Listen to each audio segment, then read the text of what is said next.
Welcome, everyone. We are going to begin with the invocation, of course. So if you would take your seats, Dr. Samra, if you would come on up. Resident scholar at the Islamic Center of Greater Miami, he will give us the invocation for tonight. Dr. Samra, please come on up. If you'll take your seats as we get ready for the invocation. Dr. Samra, thank you so much. Please take the mic.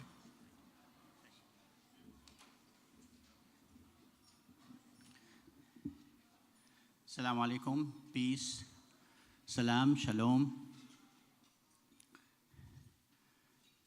أعوذ بالله من الشيطان الرجيم. بسم الله الرحمن الرحيم.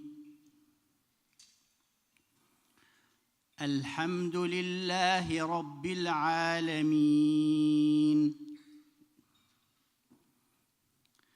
الرحمن الرحيم مالك يوم الدين إياك نعبد وإياك نستعين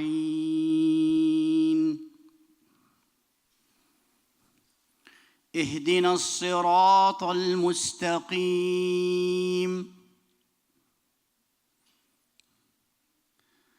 صراط الذين أنعمت عليهم غير المغضوب عليهم ولا الضالين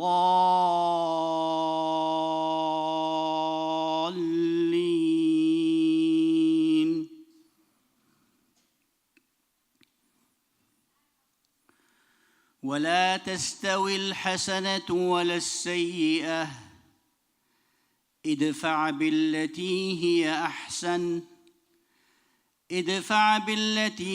أحسن فإذا الذي بينك وبينه عداوة كأنه ولي حميم وما يلقاها إلا الذين صبروا وما يلقاها إلا ذو حظ عظيم وإما ينزغنك من الشيطان نزغ فاستعذ بالله إنه هو السميع العليم صدق الله العظيم. Dr. Samra, thank you so much. I really appreciate you, and welcome everyone to the 9th Annual Coalition of South Muslim Organizations, also known as Cosmos. If you were supposed to be at the wedding next door, then you're in the wrong place. You are now welcome to leave. The doors are still open. My name is Calvin Hughes, and hopefully you watch Local 10 News. Yeah. That's only half the room. I hope to win the rest over by the rest of the evening, but that's okay. Some Channel 7 watchers out there? You're going to admit to that, huh? Really? Do not serve the table back there. I'm just kidding. Just kidding. It's okay to be misinformed. That's okay. No, I'm just kidding. Ooh, I know. I'm joking. It's been a rough week. We've had a tough time, you know. It's been a lot going on, so bear with me tonight. We have the Pledge of Allegiance right now, and we have a young man who's going to come up and do it for us. He's from the Clara Muhammad School. I'm told it is located in the heart of Liberty City. Opened its doors in 1967, making it the oldest Islamic school in the state of Florida. For 51 years, Clara Muhammad School has been serving an economically and nationally diverse student body for students in pre-K through 8th grade. The principal, Nia Jackson, and her staff invites all of us to visit the school or the school's website, claramuhammadschool.org, where donations are welcome. That's in bold, too. Donations are, I'm just kidding. Just kidding. That was a joke. You know, don't be so serious. It was a joke. That's all right. That's all right. You don't have to clap now. You're not my friend. Anyway, so Pledge of Allegiance right now. I think it's little Zaid who's going to do. Where is he? Oh, okay. Come on up. He's so small. I didn't even see him over there. So you may want to stand where everyone can see you. Please stand. And the flags are to our, well, only to our right. The state flag is right there. So the flag is over there. You ready? Okay. I pledge allegiance of the flag of the United States of America and to the republic for which it stands, one nation, under God, indivisible, and liberty and justice for all. Very nicely done. And so your uncle is whom? Your uncle is whom? My uncle? Yeah. Khalid? I'm sorry? My uncle and my grandpa. Your grandpa. My grandpa is Khalid Salahuddin. Someone whom we miss so much. Thank you. You did a great job today. Thank you very much. I really appreciate you. Okay? All right. Here you are. We do miss him. Absolutely. And speaking of people that we miss, we lost someone who attended this event every year, and she was a friend of mine, I'm very proud to say. She invited me to be the MC of MCCJ, the Miami Coalition of Christians and Jews. But she made it her mission to make this organization and Muslims a part of that event, even though the title did not include Muslims in the name. And if we can tonight, if we can take a moment of silence, if you will, indulge the board members, myself, for Roberta Shevin. Her son is here tonight. Adam, where are you? Please stand. There he is over there. Adam, yes. We miss your mother. If we can just take a moment of silence to remember a very special lady.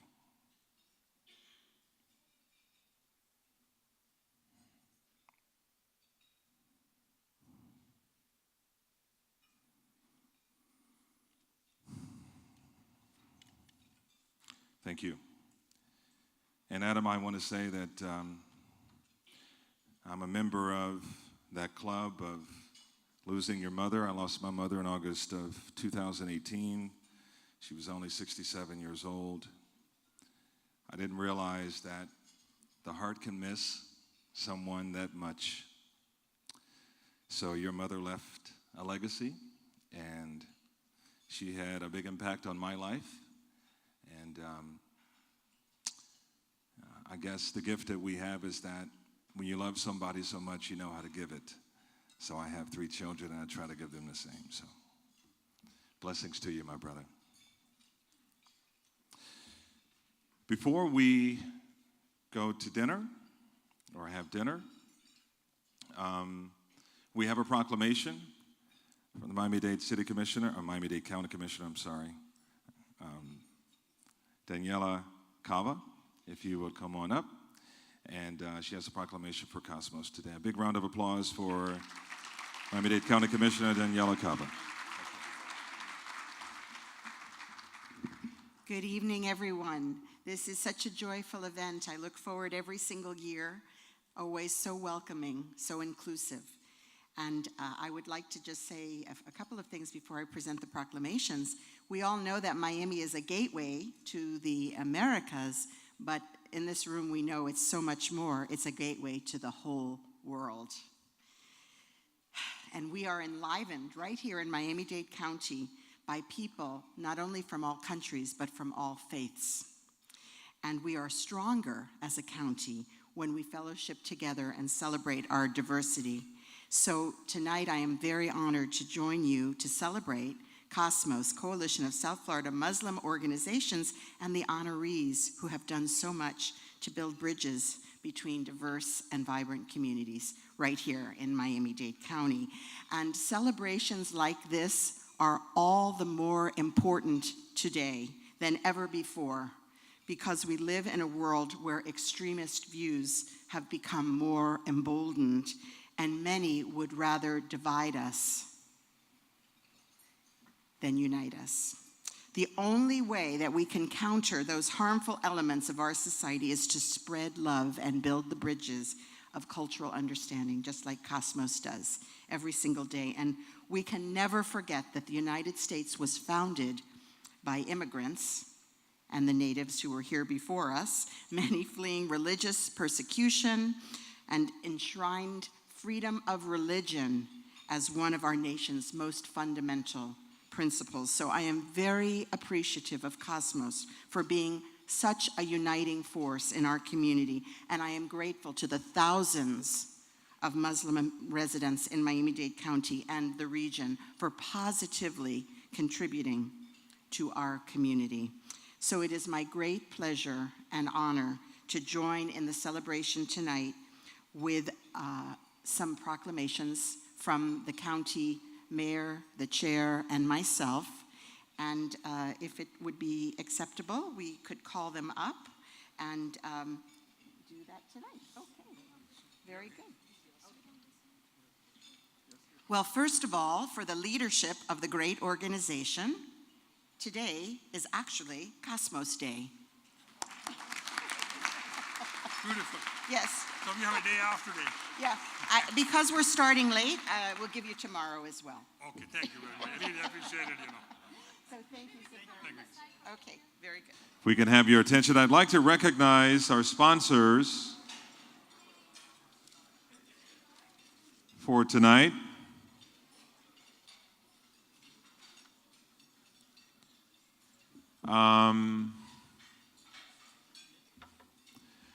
Ashraf and Fatima Amdani, Mohsen and Fauzia Jaffer Foundation, Diana and Khalid Mirza, Miami Institute of Joint Reconstruction, Alejandro Pino, Zaytuna College, Aisha Sabhani and Rayhan Naqvi. Main Realty, Amir and Nidas Siddiqui. Friends of Humanity International, the Newer Center Incorporated, Tessin Siddiqui and Azhar Dalal, International Law Partners, LLP,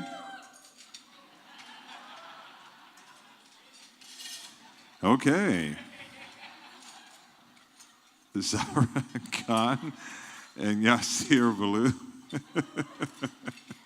Wow.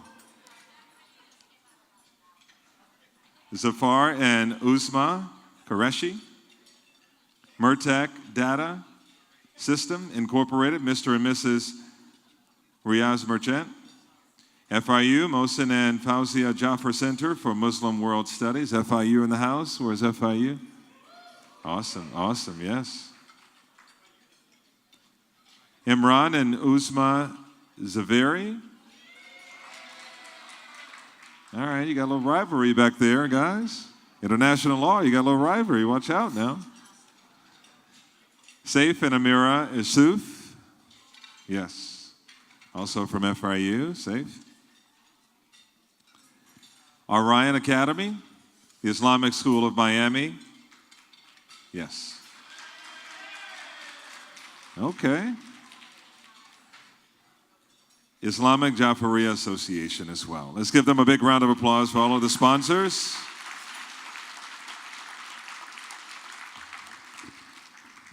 This is our 9th annual dinner. I remember when we used to have this in a phone booth.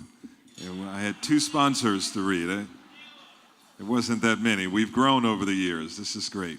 This is great. I'd like to recognize our elected officials tonight and dignitaries as well, the VIPs. All the judges, please stand if you will. All of our judges. Judge Hemming, Bernstein, Young, Marrero. Yes, 4 judges in the house. Absolutely. Thank you. Always a friend of Cosmos, Howard Simon, former executive director, ACLU, Howard Simon.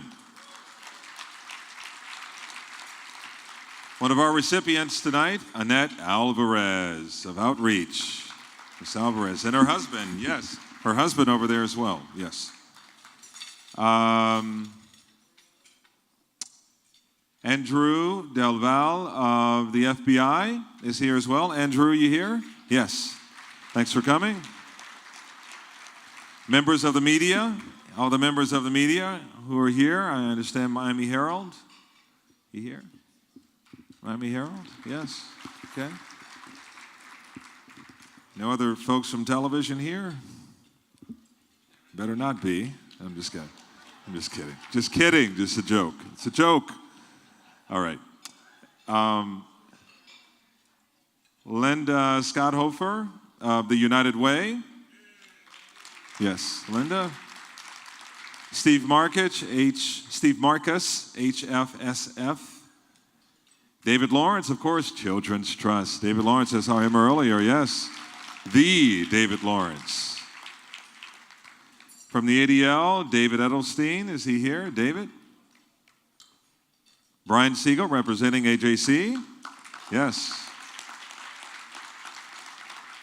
The new executive director of MCCJ, Nestor Rodriguez. John Quick, CRB. John Quick, are you here? Carol Brick Turin, Greater Miami Jurist Federation, yes. Eduardo Diaz, is here with CRB. Stuart Merkin with DIG.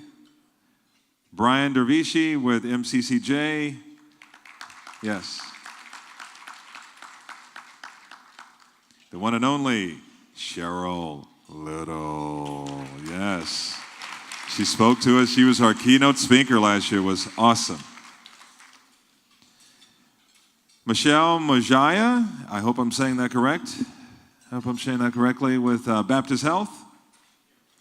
All the members of FIU, John Stack, the Dean, David Skip, please stand, yes.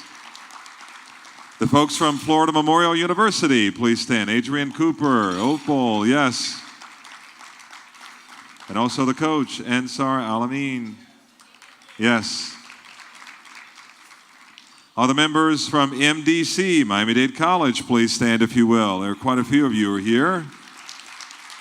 Thank you for coming out. The Consulate Generals from Canada, Israel, Japan, and Turkey, Susan Harper, Leor Hyatt, Kenji Haradi, and Birch Jalen. Yes, thank you. Thank you all. All the members representing elected offices, from Representative Frederica Woodsville, Charles Scott, Franklin Johnson from Elsie Hastings' office. We have a rep also from Nick Duran's office, Daniela Cava, you saw earlier, Ken Russell, City of Miami, Carlos Martinez, Miami-Dade Police Department. Oh, I'm sorry, did I say public defender? Police Department. Well, normally, they're called state attorney's office, so it's PD means to me police department, so it's going by what I saw. Sorry was that a demotion to say you're with the police department? That was a question, that was not a statement. You guys kind of work together anyway, right? Mm-hmm.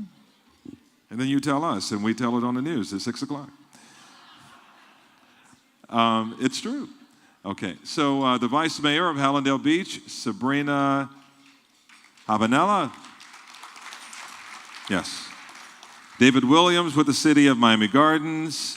Joshua Simmons with the City of Coral Springs.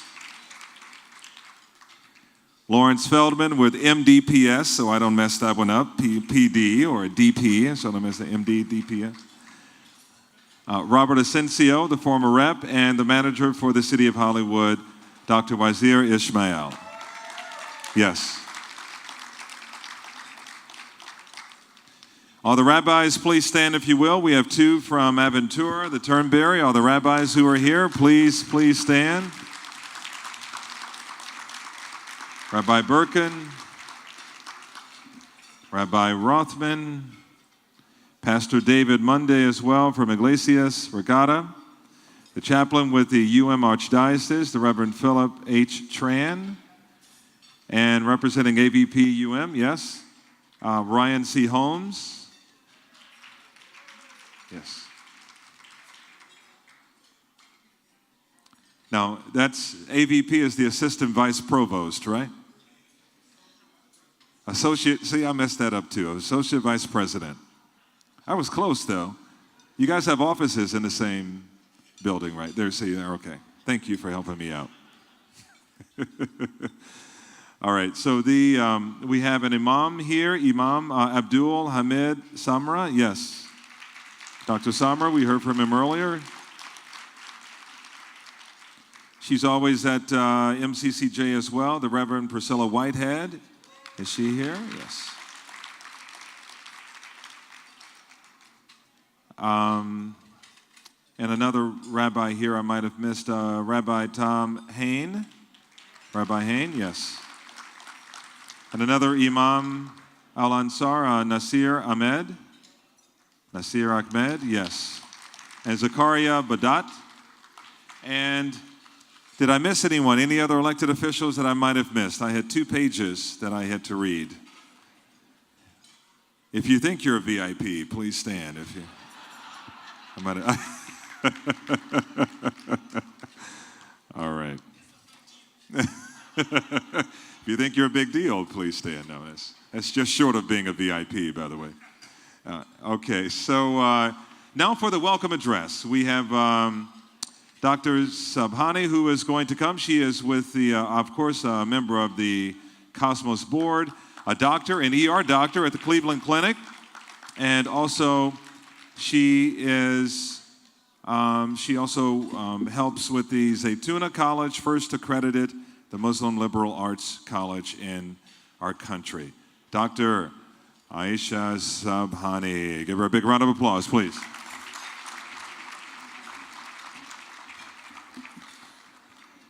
So first, before we start, we should give a big round of applause to Calvin, the best MC. Phone booth or banquet hall, he's the best one around, right? So it's good to have him here every year. Bismillah ar-Rahman ar-Rahim, in the name of God, the most beneficent and merciful. Respected elders, ladies and gentlemen, salam alaikum, shalom, konbanwa, and good evening. On behalf of the Board of Cosmos, we would like to welcome you to our annual banquet. And this is a banquet that honors all of you in helping us to fulfill our vision as a grassroots, community-centered organization.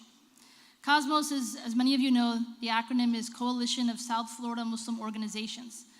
And as Calvin mentioned earlier, it started 9 years ago as a bridge-building initiative that brings together the best of South Florida Muslim institutions and connects them with complementary organizations in our greater community. The objective is fairly simple: working together in the spirit of mutual care and empathy for the common good. This room is filled tonight with many stars, some known and some unknown, but all dedicated to a cause greater than themselves. We have diplomats and dignitaries of great nations, city officials, respected clergy, educators, professors, writers, journalists, volunteers, officers of the law, entrepreneurs, students, and more.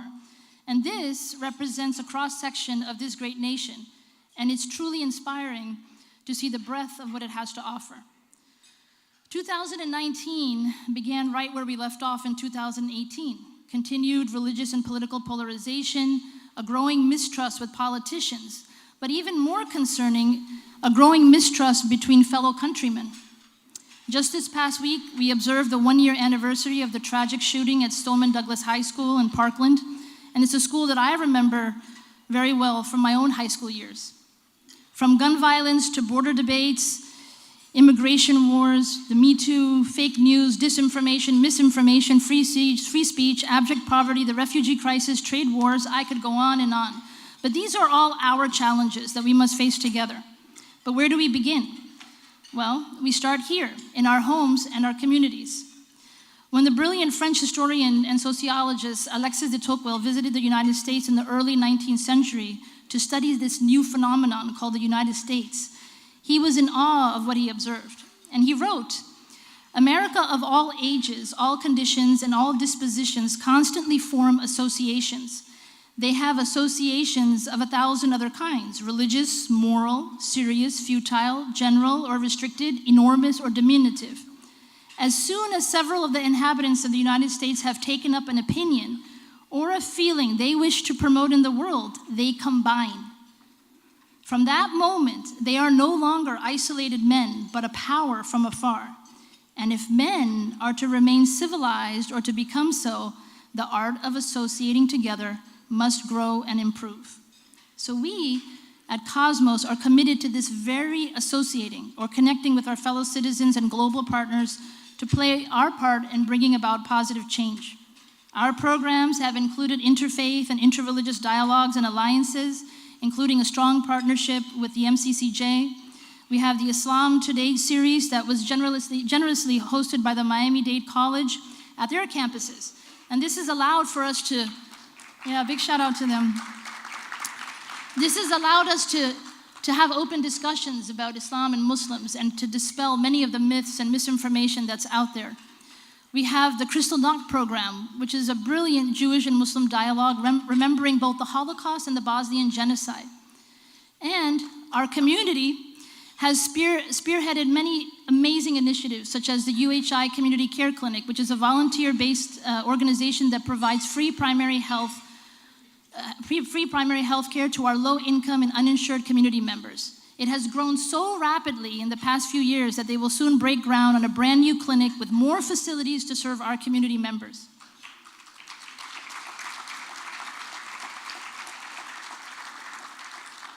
There is Project Downtown, a youth-led initiative that serves to support the homeless in the greater Miami and Fort Lauderdale area.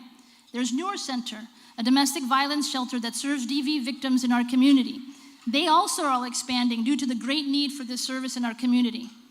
This is just a glimpse of the incredible work that is ongoing in our community, and all of you are a part of this. So my dear fellow community members, the stakes are high for all of us and our future generations. The growing tide of racial bigotry, xenophobia, anti-Semitism, Islamophobia are real. They are unacceptable, and they must be addressed. Complacency is not an answer. We must engage, connect, join hands, and not ignore what Kierkegaard called the creeping villainy.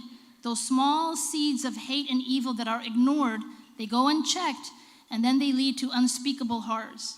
We are here, God willing, to play our part in stopping any creeping villainy.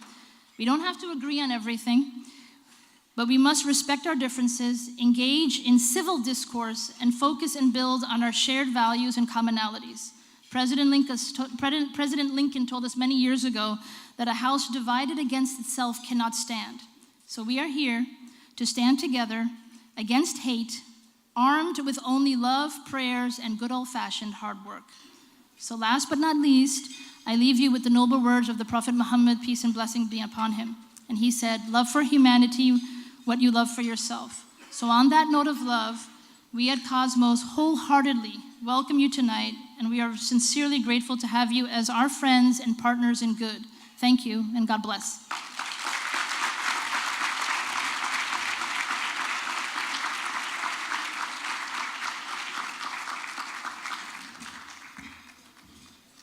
Very nicely done. Absolutely. A house divided against itself cannot stand. Isn't that the truth?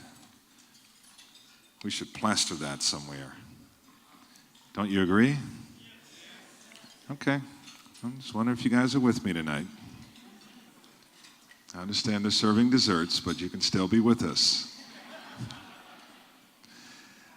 So now it's time for the Community Service Awards that we're going to be giving away tonight. We have some outstanding people that we are looking forward to hearing from as well after they receive their award. So for the first award, the person who will be presenting will be Patricia Salahuddin. She is the wife of our late friend, Khalid, Cosmos board member, a retired educator, but she is still working with the Clara Muhammad School from Liberty City. Please come on up. Yes, absolutely. A big round of applause. She will give the first honor to Mr. Ken Russell.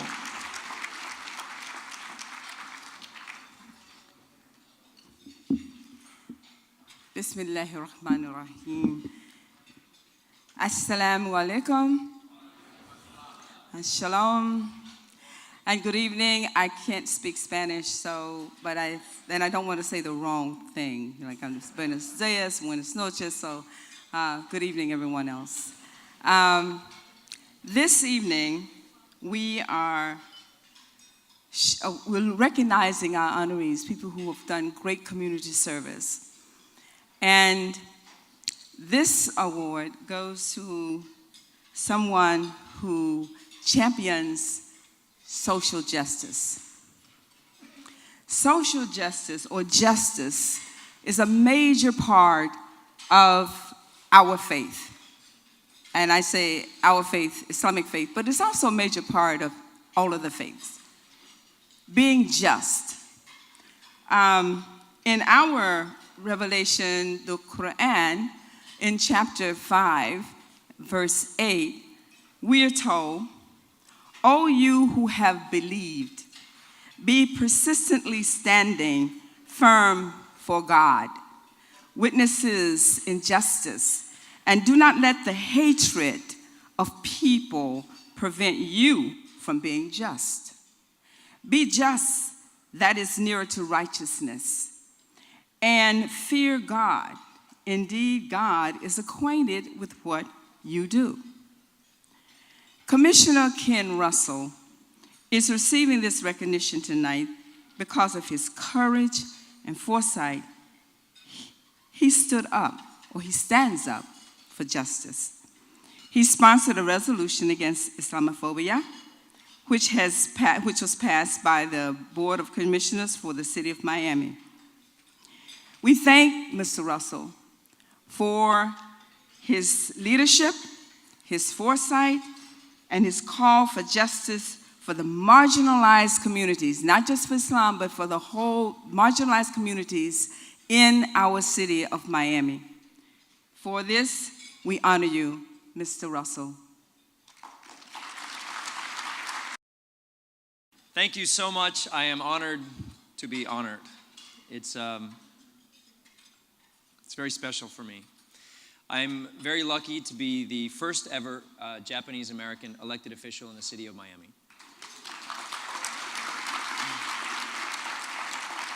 And every time I get promoted, it's a new milestone. So as of last month, I am the first ever Japanese American chairman of the City of Miami Commission. I've only been in politics for a few years, and I was reminded of something just at my table when Patricia asked me, "What is a yo-yo?" Because in my bio, apparently, in the book in front of you, it says that I used to be a professional yo-yo player. Actually, a very fitting prerequisite for politics. But for those of you who don't know, and I wasn't prepared for this, I swear, but a yo-yo is a toy. It's a very simple toy that children play with. You've seen them, and you just play with the yo-yo. Right? Now, when I say I used to be a professional yo-yo player, and she asked me, "What is a yo-yo?" it brought me back to a story which is a bit relevant for this evening. And I won't take much time, but it is quite interesting. I look very young, but 18 years ago, I was running a company that I inherited from my family. My father had a patent on the yo-yo, and my mother was the greatest yo-yo player in Japan. And we had a family business selling yo-yos. And when I say selling yo-yos, selling millions and millions of yo-yos.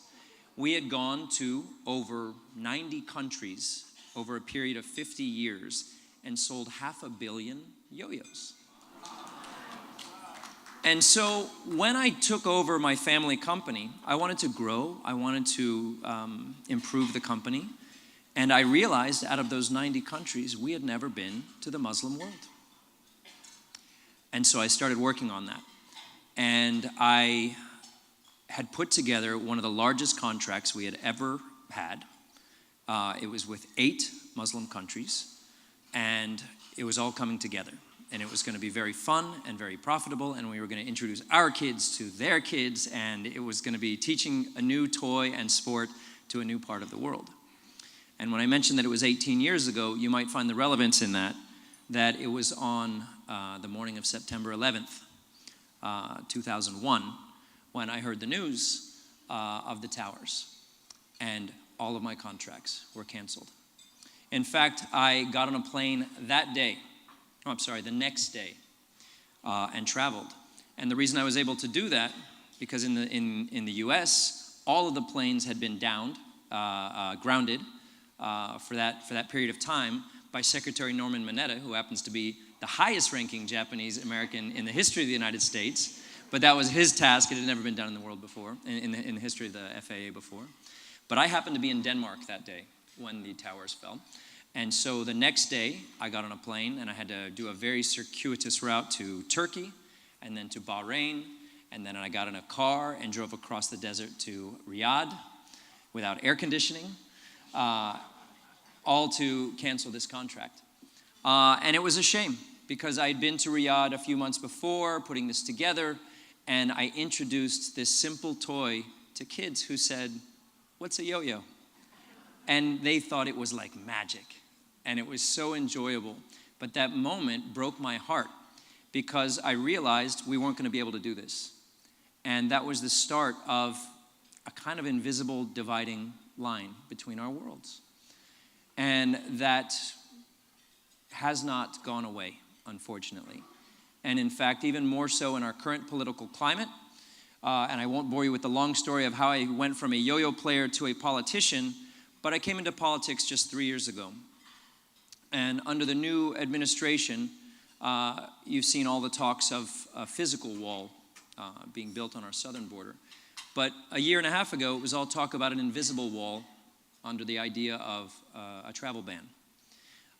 And that also has roots in our Japanese-American history, because by executive order, President Roosevelt, and it's an anniversary just last week, issued Executive Order 9066, which said, even if we can't keep out the ones we're scared of, we might be able to even take the people who are US citizens who happen to be of a certain background or bloodline, and in this case, Japanese Americans. And they were rounded up, and a wall was put around them based on the fact that because of what they look like, they might be our enemy, or because of where their blood comes from, they might be our enemy. And unfortunately, that Supreme Court decision that upheld that executive order still stands today. So that law still exists and is able to be used and is part of what justified the travel ban. So I happen to be a new young politician, and I am able to pass legislation in the city of Miami, which isn't any great thing in the entire country or world, but we're able to do it, and it means something to do something. And so I offered a resolution, and I'd just like to read a short line of it here for you. The Miami City Commission condemns all hateful speech and violence directed at Muslims, those perceived to be Muslims, immigrants, and people of color, categorically rejects political tactics that use fear to manipulate voters or to gain power or influence, reaffirms the value of a culture composed of multiple cultures, and the inalienable right of every person to live and practice their faith without fear, reaffirms its commitment to pursuing policies that affirm civil and human rights to all individuals, and ensures that those targeted on the basis of race, religion, or immigration status can turn to government without fear of retaliation.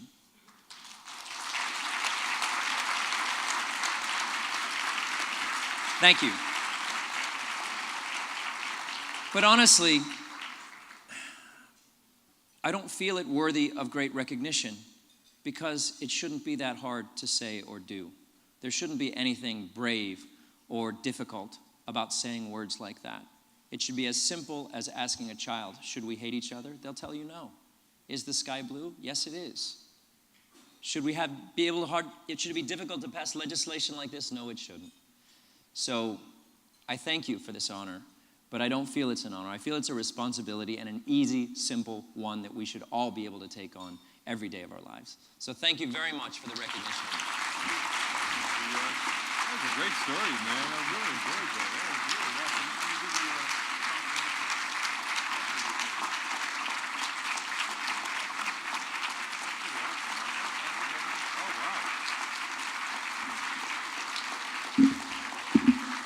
That was really cool. Wow. He lived it, and hey, man, I'm keeping your yo-yo, man. I'm going to practice this tonight. You left it up here. I don't think I'm as good as you, though, you know. No, I'll give it back to you. Can anyone can anyone else play or do this? Do we have some other yo-yo people in here? You can't do it as good as he does. I know you can't do it as good as he does. He made that look like breathing, man. That was really good. Okay. Excellent. One of the coolest things I've heard in a very long time. Okay, so the next honoree is Annette Alvarez with Outreach, and here to do the honors to present her with the award, Tessin Siddiqui, a board member with Cosmos and of the Noor Center that tries and works to prevent domestic violence. A big round of applause for Tessin and the honoree for tonight. She will be presenting it to her.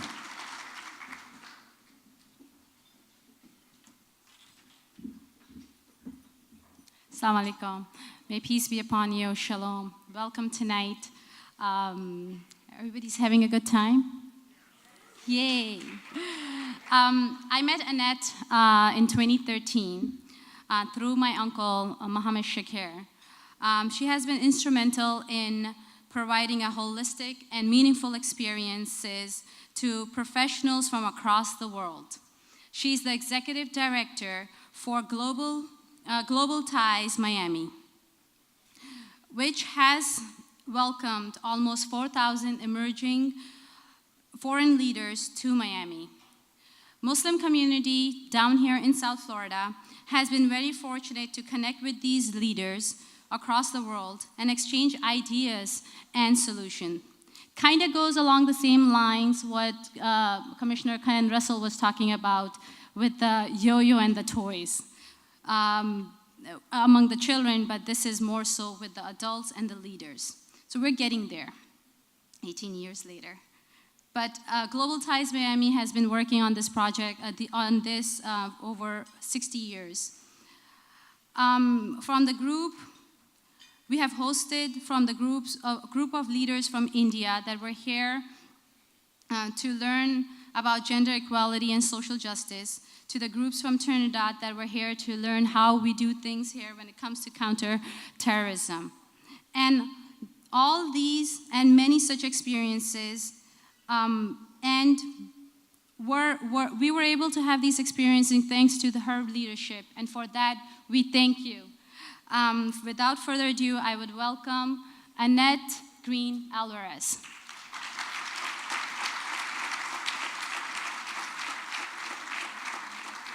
Thank you, Tessin, and thank you to the members of the Coalition of the South Florida Muslim Organization and my friend Mohammed Shakir for this honor, and I am awed to be in such illustrious company. Thank you also to the board members of Global Ties Miami, including several former board members who are in this room tonight, who have trusted me to lead this organization for 15 years as executive director and chief cheerleader. I would be remiss if I did not extend my thanks to Global Ties Miami's founders, members, community resources, and partners who have allowed us to continuously welcome the world since 1959. And finally, to my husband, Walter, who first introduced me to the world of citizen diplomacy 34 years ago in New Orleans. It was our third date when we were invited to dinner at the home of some of his friends, and the fifth guest was the Minister of Textiles for India. Imagine. The conversation was fascinating, and it started us on the path of becoming members of the New Orleans Citizen Diplomacy Council and opening our home for dinner to people from around the world who were participants on the U.S. Department of State's International Visitor Leadership Program. 20 years ago, we moved our family from New Orleans to Miami, and we didn't need to go looking for international conversations. We had our neighbors, and I have a neighbor here, former neighbors. Our cul-de-sac was a mini United Nations with neighbors originally from Iran, Germany, Venezuela, Mexico, and Canada. Oh yeah, and the US too. And then we met the former president of the Miami Council for International Visitors, which a lot of you who have known the organization for many years will know that that is our legal name. Global Ties Miami is a name we adopted a couple of years ago to be more representative of this exchange that we do. But that led to my joining the board and where I am today. It's been said about a job that if you find something you love, you'll never work a day in your life. I don't think that's true. I think what is true is that you have a purpose and you work harder with a sense of urgency to accomplish as much as you can with what you have. Building bridges of international understanding, trust, and cooperation is not easy. Ask any of the real diplomats in this room, but it is worthwhile. To play a part in shattering preconceived ideas and stereotypes of the other is extraordinary. Global Ties Miami does this through connecting rising leaders from around the world with their professional counterparts in South Florida. We ask representatives of government, judges, teachers, NGO leaders, and entrepreneurs, among others, to meet with our visitors and explain what it is they do, and more importantly, how is it that they do it.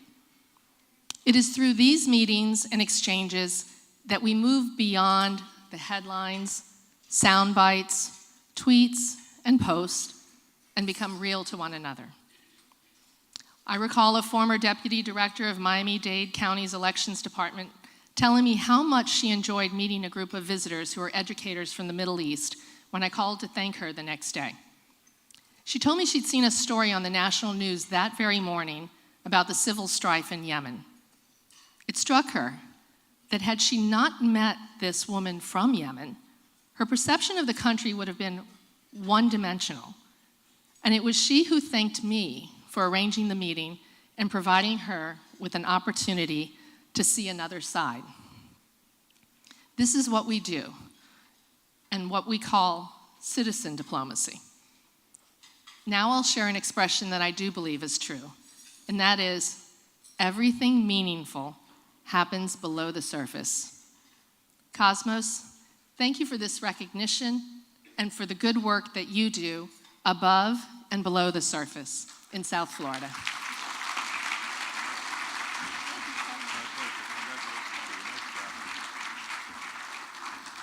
Very nicely said, Annette. Thank you. Thank you. And for a couple of recognitions, Rabbi Solomon Schiff, one of my favorite people. Where are you, Rabbi Schiff? Back there? Okay. Oh, there he is. Okay, excellent. And from the Miami-Dade School Board, Larry Feldman. Larry Feldman. You here? Okay. All right, there he is. Okay, there you are. Yes, sir. And Imam Bilal. Imam Bilal. Where are you? There he is. Yes, sir. Any other VIPs who might have been, you think, it's not too late if you think you're a big deal. You can still stand if you, okay. All right, so now we're going to recognize the diamonds. And here to do the honor for that is Khalid Mirza, the president of Cosmos, community activist himself, and president of UHI Community Care Clinic, a free clinic in Miami Gardens. A big round of applause for Mr. Mirza, who will recognize the diamond. Assalamu alaikum, good evening. Brother Motorwala, he told me I have a half an hour to talk. And please have some coffee and tea because you're going to go to sleep. Because half you will understand what I say and half will say what's saying what. So please stop me and ask me a question later on, you know. My wife told me shut up and come back. I said let me do my job. And they told me I have to speak over here, and Brother Chakar, he's our genius who writes. And he gave me this booklet. He said, you have to read over here. He said 10 pages. So please hang in there. It's my turn, and when you leave, you will go home and sleep. Anyhow, so it's my great privilege to introduce Ellen and Vivian Diamonds. They are really diamonds because they are the people they always help. And by the way, on a side note, they throw good parties too. I've been to their house several times. Every time you go, they have a good food and good parties. So I really appreciate that, you know. They are very generous, and I love food. You can see my stomach, you know. And when I go there, they have a nice party, nice people, and they're really very, very humble couple, and they've been in this community more than 30 years, and they have helped a lot of organizations in South Florida. So this year, we give them a award, Citizen of the 2019, but unfortunately they are not here because they found a better place for a better dinner. Just kidding. No, by the way, because they eat kosher, so we don't have kosher meal, so they are decided to go some other place. No, I'm just joking. No, they have some family engagement and they have a conflict, they're going to make it over here. And we are really thankful for them. They were the founding member of, it's a long name now, Mohsen Jafar Fawzia World Muslim Studies Center in FIU. So they are the founding member. They are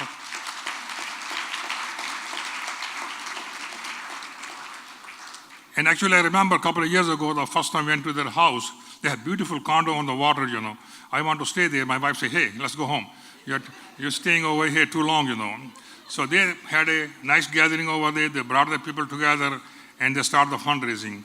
And that's the way the School of Study of Muslim Studies came in the picture. And they are the founding member. After Dr. Goldberg, I'm just losing now, our FIU president, Rosenberg, when he came over here 5 years ago, he announced, and they took the lead to raise the money for that, you know. And really thankful for them. They're not here, but they have a special messenger over here, Brian Siegel. I asked him to come and take the part.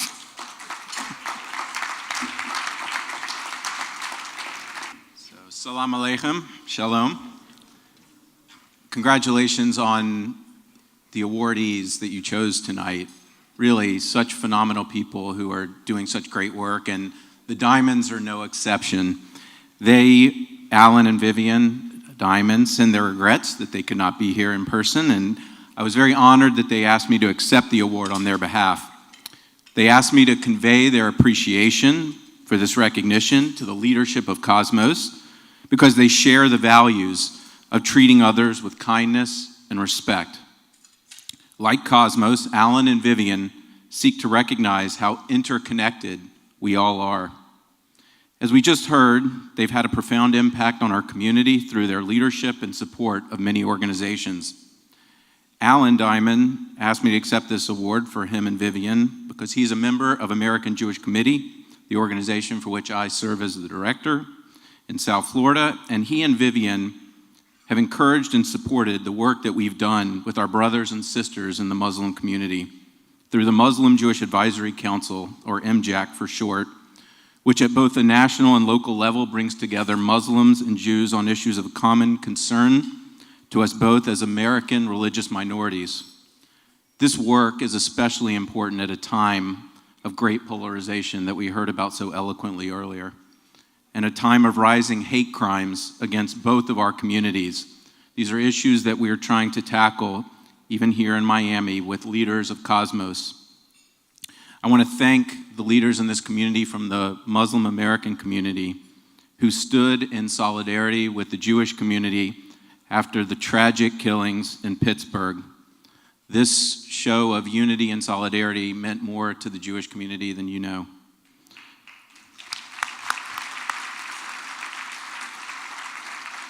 In this same spirit, Alan and Vivian asked that I read the following that they wrote for tonight's event. One of the most important keys to America's success has been the ability to incorporate millions of people from diverse cultures and religions, regardless of the issues and beliefs that our new citizens left behind. They become part of American culture and society. And we believe that the people who are different from different religions and cultures need to meet each other and know each other to realize that we have more in common than we have differences. We all need to learn to work together to make our country as good as it can be for all. We believe that the more communication we have and the more we welcome each other, the more opportunities we will have to continue and grow the American tradition of inclusion. These are some of the principles that guide us, so thank you for this honor. We greatly appreciate it. Thank you again on behalf of Alan and Vivian Diamond.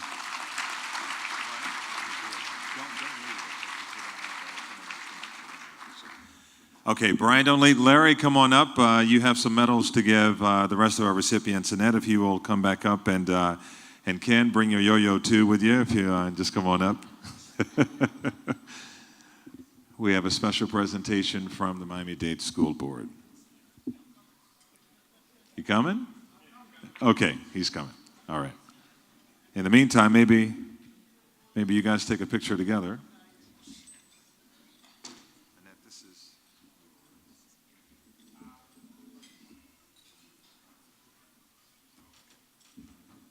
Our photographer? Oh, there he is. Okay. Can you get all three together? Do you guys mind coming and taking a photo together? Yes. And then Larry. All right, there you are, Larry. Larry Feldman. Thank you very much. Appreciate it. Good evening. Shalom Alechem. Shalom. Boker Tov, if we're here till tomorrow morning. On behalf of the School Board of Miami-Dade County, it gives me a great deal of pleasure recognizing these wonderful people who have excelled in bringing people together, improving that courage is not something you buy at a store, but that you inherit from your families, and that the humanity that you have shown us tonight on behalf of the Diamonds, as well as both of you, is something that we all can learn from and utilize. So here we go. We have these medallions that we give to our very special people of royalty. Well, they're really nice. They're not plastic. Listen. Yeah. On behalf of Dade County Public Schools, thank you, Ken. I love my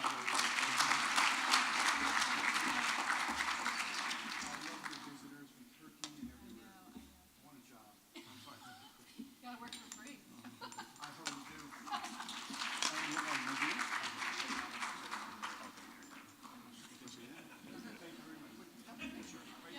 A picture, yes? All right.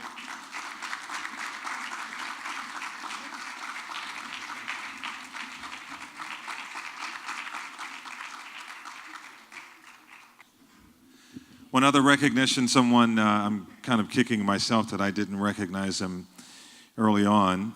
And I just think the world of him. Willie Wilfredo Ferrero, the former U.S. Attorney in Miami. Where are you, Willie? And his beautiful wife as well. Please stand up. Yes, both of them. Yes. They're going to soon be empty nesters, he was telling me.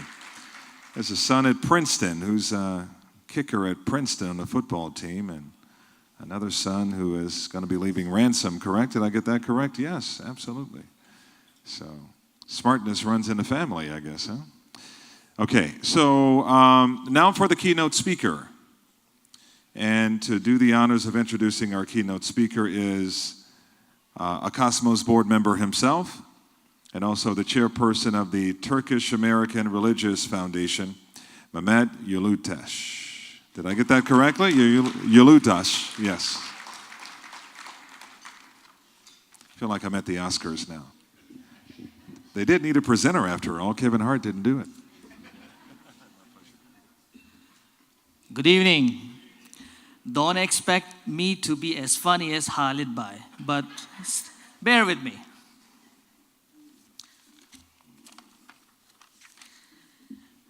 Back in 2002, when I was still single, had no kids, and when I still owned the TV remote, I was flipping through channels and came across with a documentary on PBS named Muhammad, Legacy of a Prophet. I started watching it, and I got glued to the TV. I love the way Prophet Muhammad, peace be upon him, was portrayed and the way his story was told. Like any responsible PBS viewer like you, I bought the CD. Alex Cronomer was the producer of that documentary. Since then, Alex has produced several other award-winning documentaries such as Allah Made Me Funny, Inside Islam, What a Billion Muslims Really Think, and Islamic Art, Mirror of the Invisible World. His documentaries helped American public and media discern the true Islam in the chaotic environment of post 9/11. A few years ago, I had the privilege to meet him. And just like I thought, he was quite a gentleman, a brilliant filmmaker, a wonderful person with a great heart. Well, happy Cosmos Day, everyone.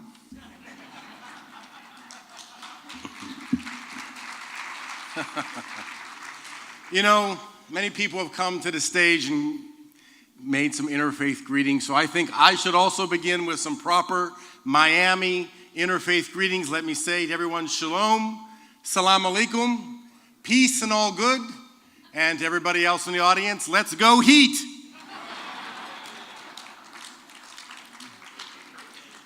You know, 8 million people tuned in the night that show was broadcast.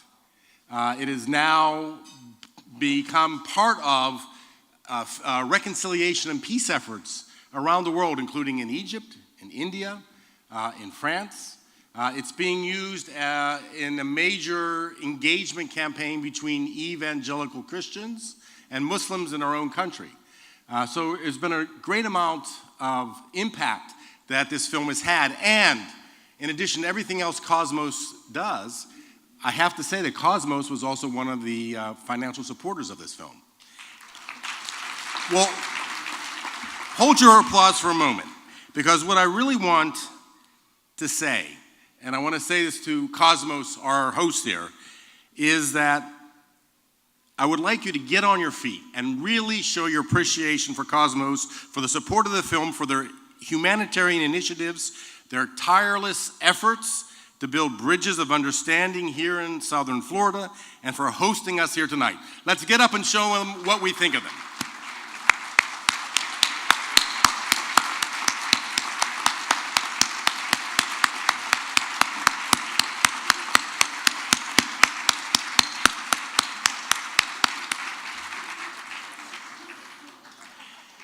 So on this great interfaith night that we're having today, I think I'll share with you one more interfaith story. This one comes around the time that we were making that first documentary film that was mentioned, Muhammad, Legacy of a Prophet. So we were making this film about the life of the Prophet Muhammad when 9/11 happened. 9/11 happened right in the middle of production. And we were fundraising all across the country, primarily to Muslim audiences, to raise money to make this film. Well, we had a fundraiser planned about a month and a half after 9/11. And we didn't know what was going to happen, who was going to show up. Well, the room was full.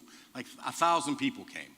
And the most amazing thing was, more than a third of the audience were non-Muslims, people of other faith communities who had come to show their solidarity and support for their Muslim neighbors and friends and colleagues. It was really a very beautiful thing to behold. But there was one problem. Nobody warned these poor people what a Muslim fundraiser was all about. And Muslims in the audience know what I'm talking about.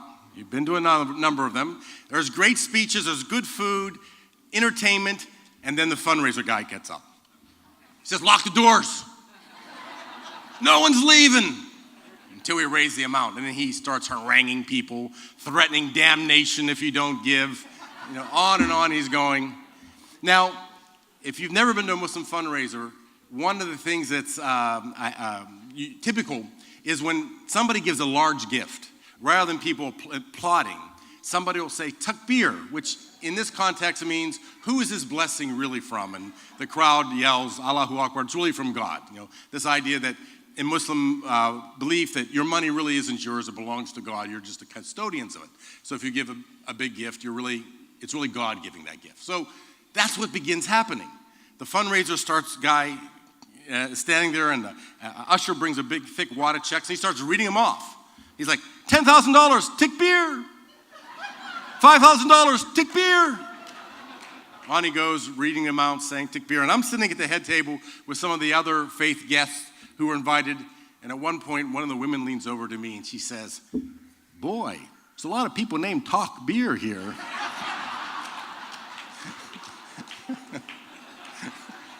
That's a true story.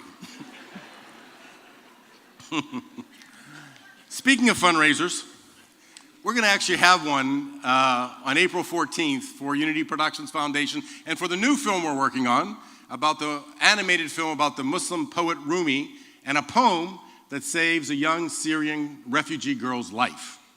That's going to be April 14th, and we have a fine young intern there. See him? His name's Udridge. There we go. He has these little papers that he's going to be handing out to anybody who wants to attend this fundraiser here in Miami, and he's a hardworking intern, and you'll make his day if you take, even if you're not going to come, just take some. So he feels like he did his job. He brought a whole giant suitcase full of them. He'll be standing out there. Please collect them. Thank you. I am going to talk to you tonight about moral storytelling. And I thought I would get it off to a start by telling you a story. It's actually a joke that I heard at a conference about the Clash of Civilizations 8 or 10 years ago. And this was a conference, international conference in Washington, D.C., and it brought together all kinds of people from all over the world, religious leaders and so forth. And the whole thing was, are we really experiencing a clash of civilizations? And if we are, how can we stop it? And of course, I was very interested in this topic. 3-day conference. I went to every plenary session. I went to all the workshops. And at the end of the whole thing, I felt really like I had learned nothing. Nothing that was helpful. And then, in the very last plenary session, a rabbi who I had befriended actually tells this amazing joke. And by the way, I tell this joke all the time. If you've ever heard me speak, you've heard me tell this joke before. And I've told it to enough audiences that I've learned that apparently many rabbis tell this joke.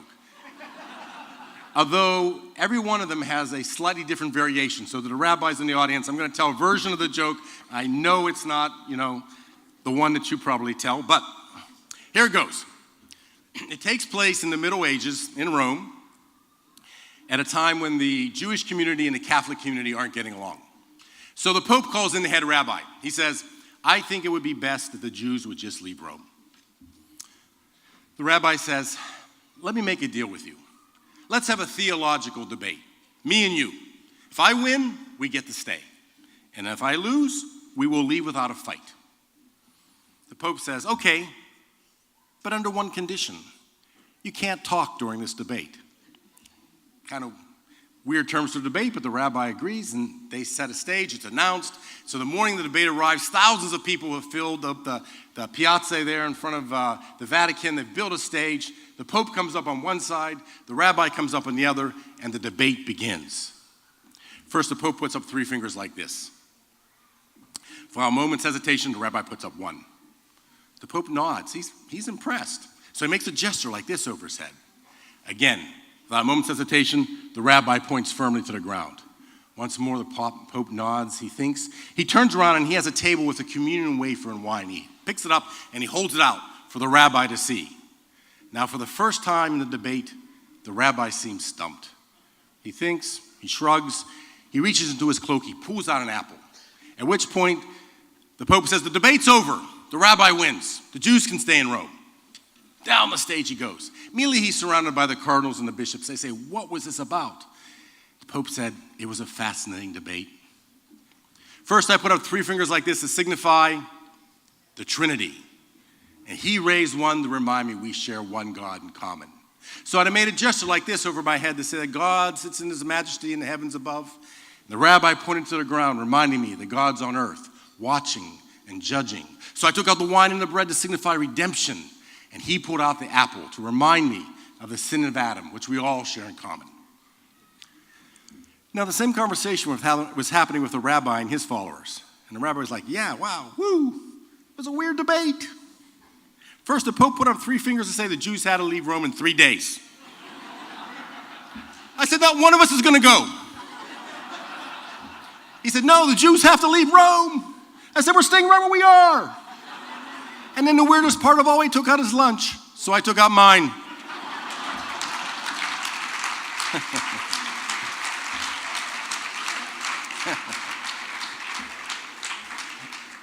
I see a few rabbis nodding over there, so I think I got it right. That's good. But there's really a piece of wisdom in this joke that we have to think about when we ask ourselves questions about the clash of civilization and such things. Because let's take the joke seriously for a moment. What is happening in this joke? The Pope is putting up 3 fingers that clearly means only one thing possible to him, the Trinity. And the rabbi sees those same three fingers, and it means only one possible thing to him, something frightening, something even sinister, that the Jews have to leave Rome. And the point really is this: we don't so much face a clash of civilizations as we often face a clash of symbols. We don't always understand what each other's symbols mean, what each other's dress means, what each other's religious practice means. And most importantly, we often don't understand or even know each other's stories. Telling stories is a very important part of building bridges and uniting people. But it's crucial that the stories you tell be moral stories. And that's what I'm going to talk to you about tonight. So let me begin, taking you a little back in time. In fact, 2 million years ago, when catastrophic climate change transformed the human brain. The climate disaster of that moment was the Ice Age. Rapid drops in temperature and the radically changing environment drove many species to extinction. Only a slightly larger but still primitive brain was the advantage our hairless ancestors had to survive the cold. In less than 10 years, only the smartest of our species was left alive to reproduce, because in that time, the climate went from not being too unlike what it is today to a moment when the entire northern hemisphere was covered in ice 100 feet thick. And the southern hemisphere wasn't spared either, because so much of the moisture in the air was trapped in that ice that in some parts of the world it didn't rain for 10,000 years. Lush jungles became the deserts of Arabia and Egypt and the Sahara region. The challenges of this harsh environment kept selecting for ever larger and more sophisticated brains. Our brains kept growing in size and complexity, leading to the most important moment in our ascent, which was the development of language.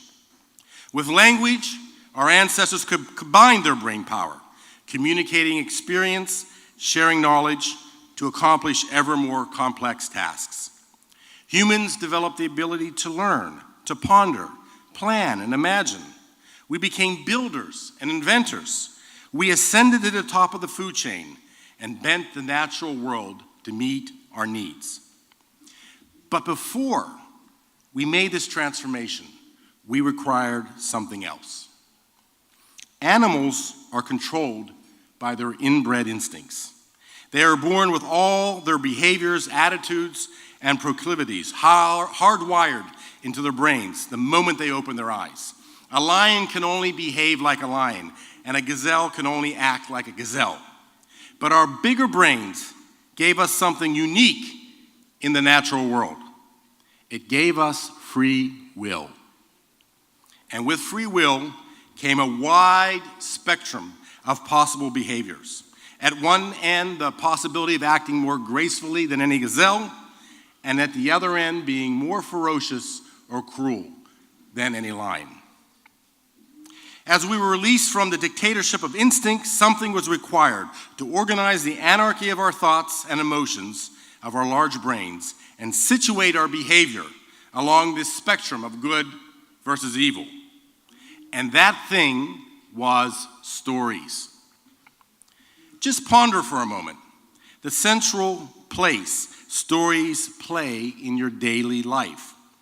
How often we tell them and listen to them. From the moment we wake up, we turn on the TV or the radio to hear the stories of the day. We read the news, which is never just a list of facts, but always put in story form. We discuss problems at work through stories. We come home and tell the stories of our day to our loved ones and our family. We like to hear gossip. We hunger to know how an ongoing story ends. And then, after all that talking, it isn't enough. We then seek out stories that aren't even real. We read novels, we go to movie, we watch the Game of Thrones. We even dream in stories. We are storytelling creatures.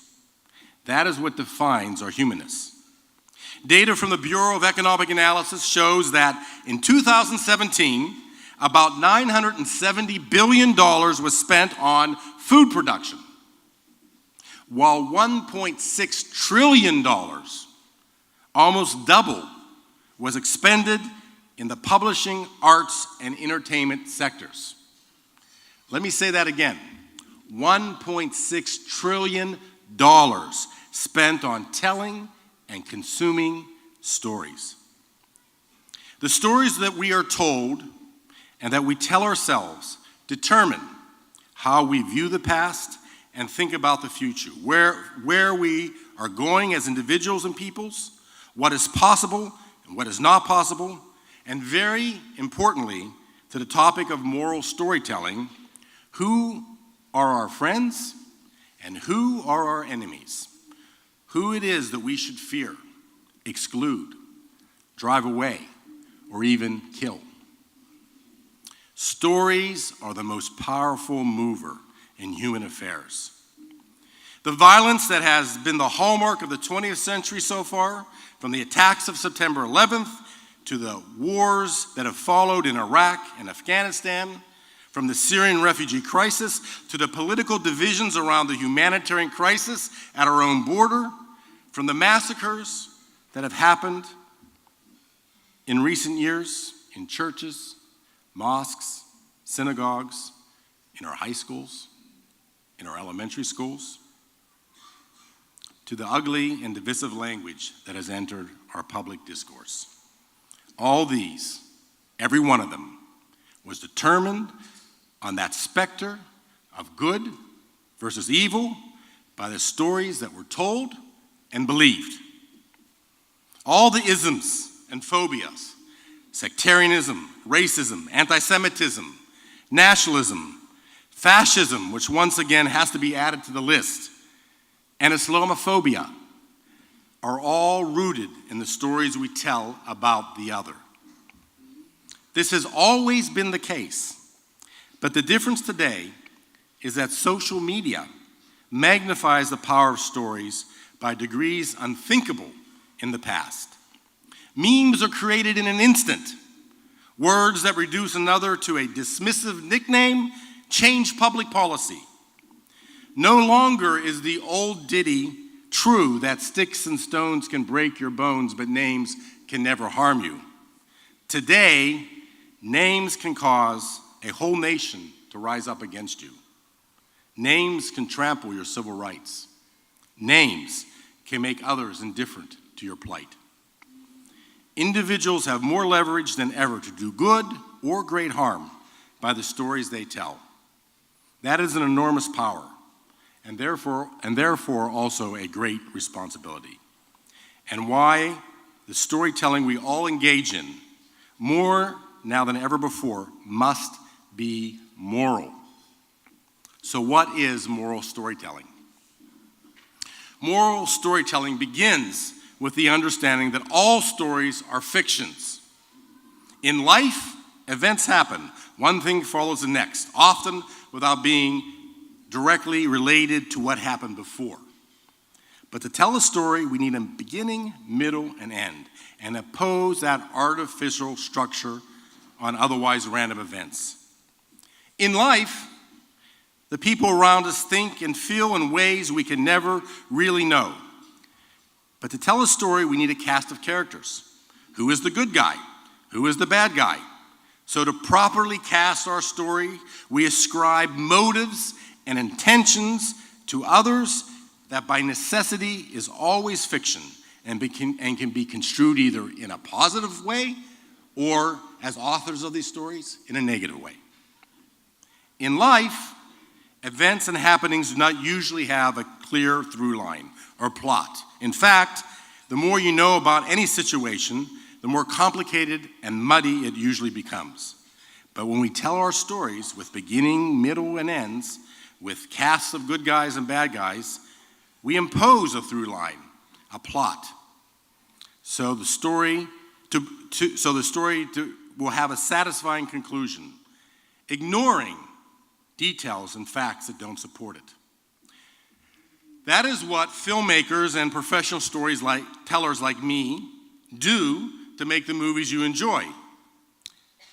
But you do it too, every day, many times a day, and usually without fully reflecting on it. Because often we are not even the authors of the stories we tell about others. Rather, we simply repeat or share online the ones handed to us by the media or our political or religious leaders, our families, friends, and those with bad intent who pretend to be our friends. And because the most compelling stories always have an adversary, the stories we like the best and repeat most often usually have a villain.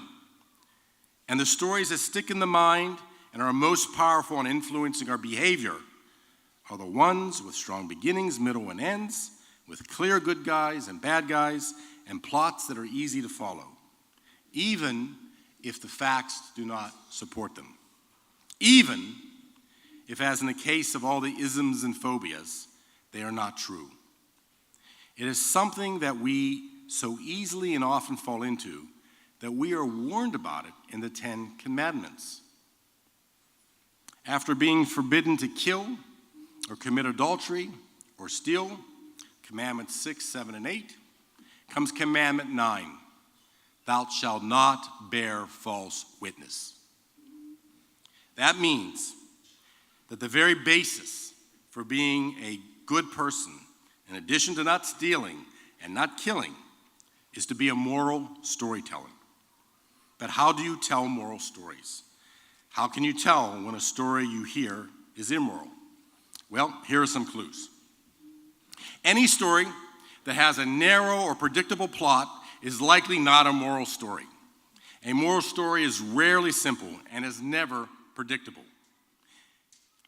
If the story you are hearing or telling follows a stereotypical storyline, such as Jews are greedy, or African Americans are all on welfare, or Muslims want to kill non-Muslims, it is likely not a moral story.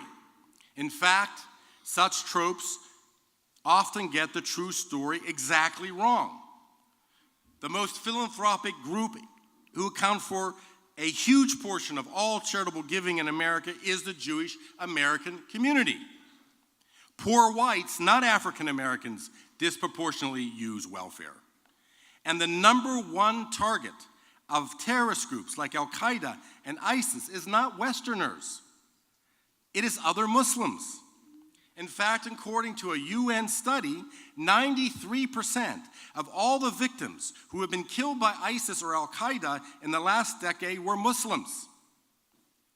It is the Muslim world that is the primary target of these terrorist organizations, though you would not be blamed for not knowing that, as the prevailing plot, repeated over and over, casts Muslims as perpetuators of terrorism instead of being what they actually are, which is the overwhelming victims of it. Moral stories do not follow stereotypical plots, but rather break stereotypes to find the counterintuitive ideas that makes a lie of all the harmful isms and phobias that exist. What is another way of determining an immoral story? One-dimensional characters. When we cast our stories for good guys and bad guys, we stray away from the moral storytelling when we reduce that other person to a characteristic or a disparaging nickname. In the heated debate now going on about immigration, many stories cast immigrants as invaders who bring crime and drugs to our country. But when you look at the picture of the people in those so-called caravans, you see multidimensional characters. Desperate mothers, frightened children, people fleeing violence, yearning for a safe place to live, just as many of our own immigrant ancestors did. Regardless of your opinions or prescriptions about how to solve the immigration problem, telling a moral story about it or any other situation requires that you acknowledge the full humanness of other groups or persons who populate the story you're telling. There are no one-dimensional villains and no perfect heroes. Moral storytelling recognizes that. And finally, regarding the beginning, middle, and end that all stories must have.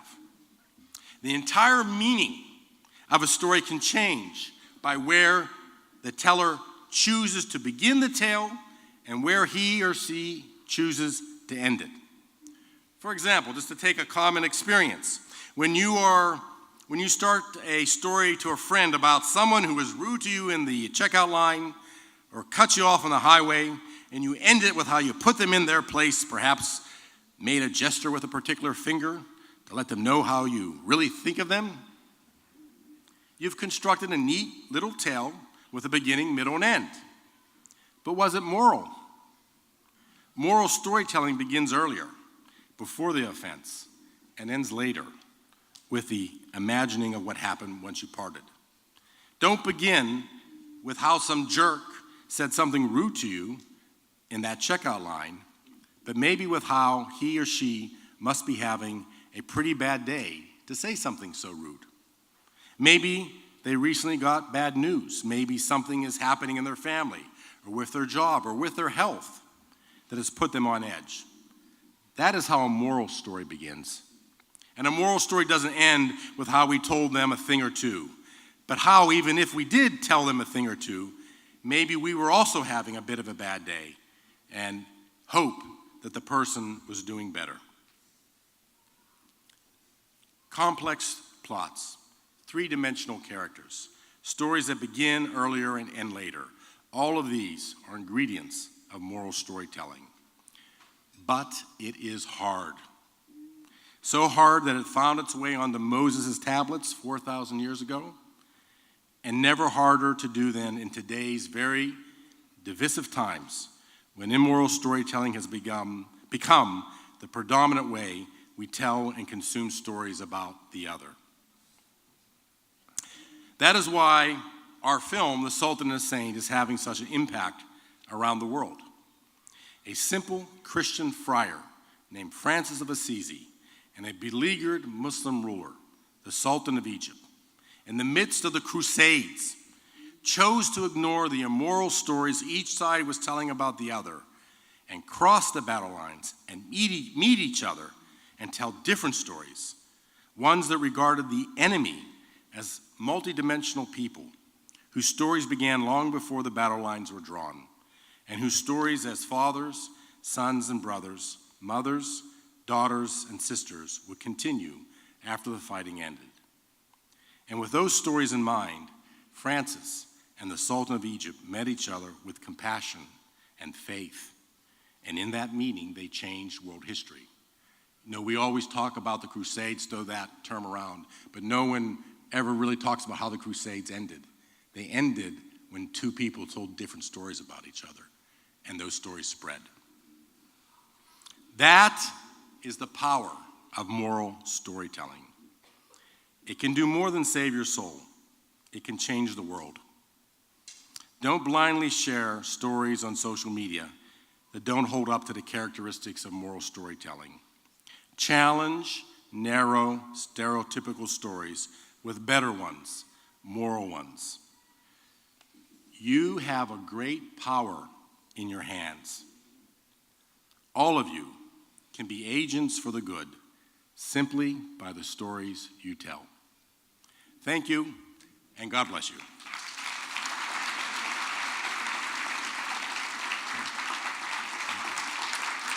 Thank you. Thank you very much. Thank you.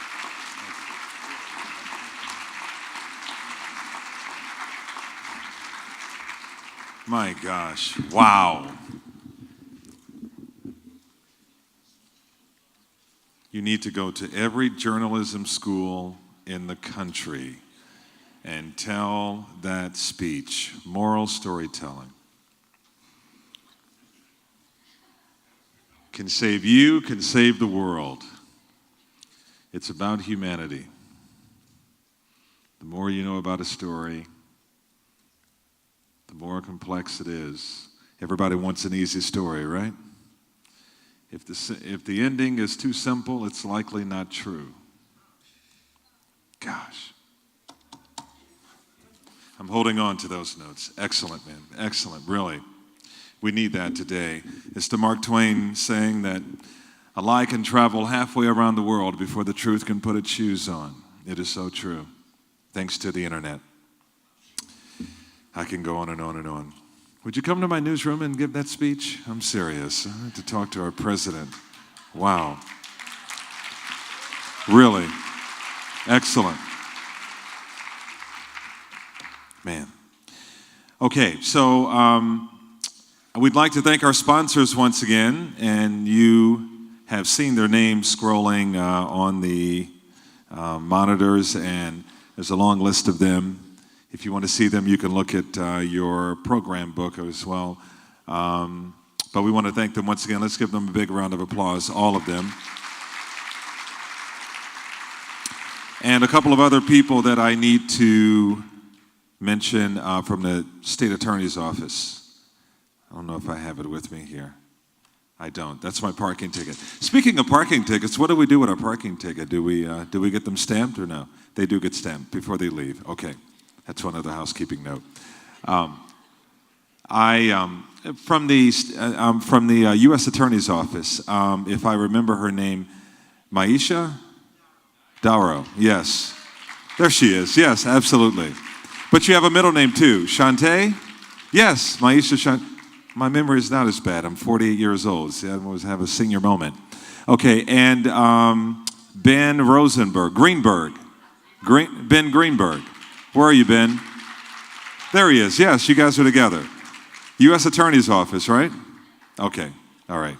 Thank you. See, I'm not as bad. See, you got to watch Local 10. Anyway, so for the closing remarks, Yasir Baloo will do that. He's a Cosmos board member, and he is a corporate and real estate attorney. Thank you for allowing me to be your MC today. I will see you on Local 10 News at 4, 5, 6, and 11 o'clock. And tomorrow night after the Oscars. So I get to give Calvin an award. He actually needs a parking ticket. That's his award for tonight. Okay, oh, thank you. There you go. Okay. And that actually helps me segue nicely into that. So before you leave, you're all going to grab, if you haven't already, a parking ticket. You'll put your parking ticket in, you'll scan this, and then that's how you leave this building. Okay? Okay, great. So good evening everybody. I am the last speaker of the night, and that is good news for some of you and bad news for most, right? I mean, you all wanted to stay a lot longer, correct? Okay, great. See, that's why. So when they told me deliver the closing remarks, I said, no problem, I'll keep it under 35 minutes. So because everybody wants to hear me speak, it's no problem. It's perfectly okay. Before my 35 minutes begins, I'm going to thank some of our volunteers. I only have first names. So because we're such a cozy family, we go by first name basis. And so I'm going to read some first names. For Zana Sanober, I do know her last name because she's my wife. Shagufta Sophie Shakir, I do know her last name as well. And then volunteers, those were all the registration people that you all inundated tonight very quickly. And then the volunteers, ushers, everybody who made this program possible. Afan, Labib, Duff, Sana, Mud, is that a real name? Is there a person named Mud here? Mud. Oh, Mudassir. Okay, I'm sorry. I didn't know you go by Mud. Bilal, Hiba, Asiya, Iman, Shifa. Shifa is my daughter. She put all of the programs on your tables, along with Sabrina Shakir. So there you go. And then one person I missed was also Aisha, also one of the volunteers. Before my 35 minutes starts, we're going to show you a quick video. So let's cue that up. Thank you. That was just last year of Cosmos and partner activities. That's amazing in terms of the breadth of work that Cosmos puts together and its partners put together. And really, I can't take any credit. Tahseen Siddiqui, Mohammed Shakir, Shabir Motorwala, those are the brains and the work behind this. They really do an incredible job. This banquet could not have happened without them, so thank you very much. Before my 35 minutes starts, I'll tell you when it starts. We can't move without recognizing this one individual, okay? I mean, we take him for granted, but he is one of the foremost news people, definitely in South Florida, maybe the nation, Calvin Hughes. He does this He does this, I mean, he's a diva, don't get me wrong, but he does this without asking anything in return. He really is an incredible person. Not only that, but he responds to Shabir Motorwala's emails. I mean, we stopped doing that. I don't know how you still do. So the idea that he does this year over year, this is year 9, next year will be a grand 10-year anniversary banquet, and obviously everyone's invited already, but that's incredible. That really is amazing to have talent that big come to our event every single year without a demand, without an ask. Thank you very much, Calvin. Thank you.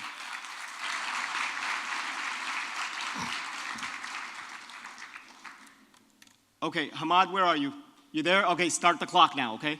All right, so really quickly, I know everybody's getting ready to go home. I was trying to figure out, I was looking at the list of, if you have your book, the last page, even though Judge Bernstein's name is spelled wrong, if you look on the last page, there is a list of honorees, and I was trying to figure out what the common line between those honorees is. Look, that's 9 years, not including today, so that's 8 years of honorees.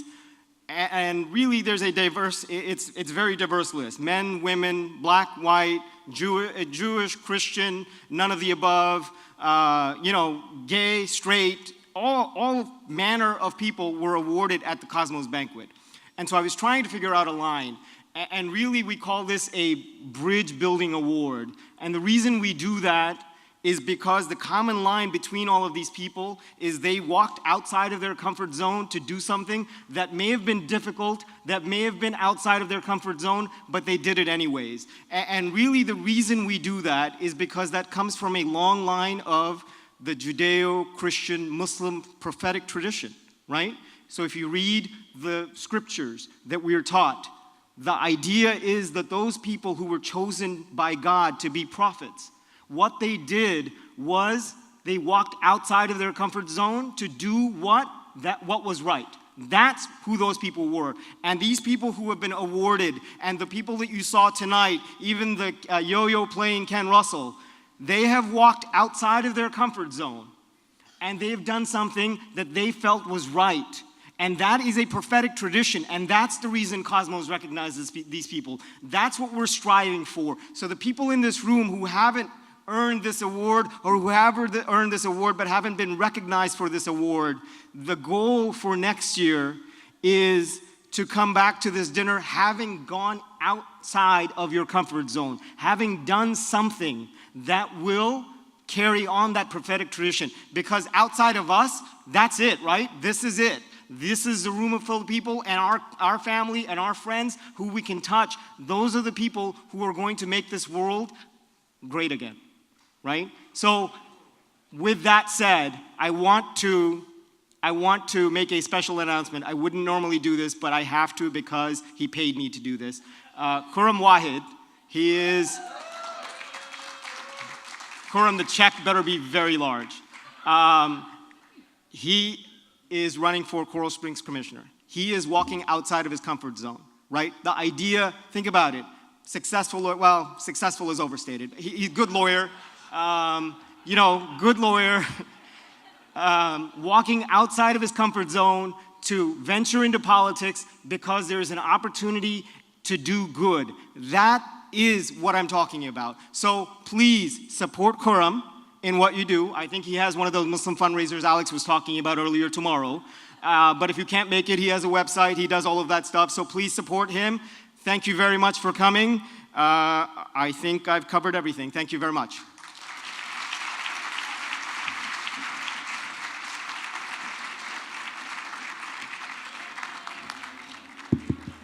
Assalamu alaikum. Just my half an hour starts now, please. Please. I just want to let you know the Cosmo has no staff, no address, and no phone number.